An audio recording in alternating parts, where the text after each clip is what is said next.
Hi everyone, this is Kayla Clark from the Rusted Blue Rocker. Today we're going to be mixing up sodium hydroxide and goat's milk. Super easy, so let's just cut right to it. You're going to want to have frozen your goat's milk in ice maker trays.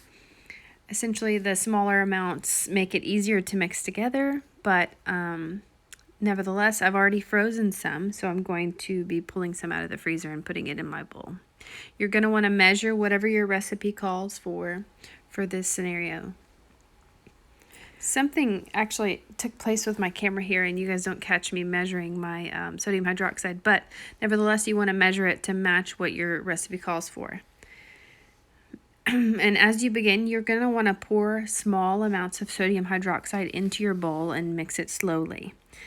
I've got the goat's milk on a bed of ice, and the reason for that is to keep the temperature down as you mix your sodium hydroxide. It's going to heat up, and you don't want to heat your milk up too much because you will cause it to go rancid.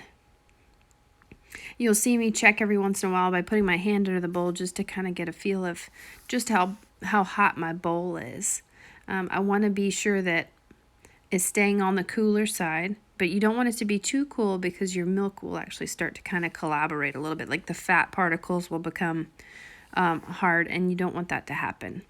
So just mix slowly and then stir it around, put some more in, stir it around, and so on and so forth. You just kind of want to take it easy.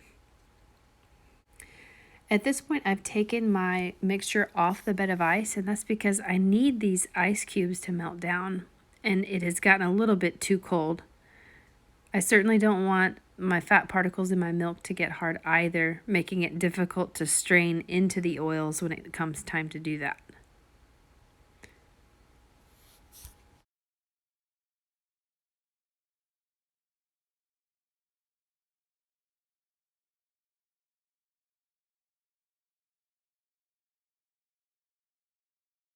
And that is pretty much the gist of it.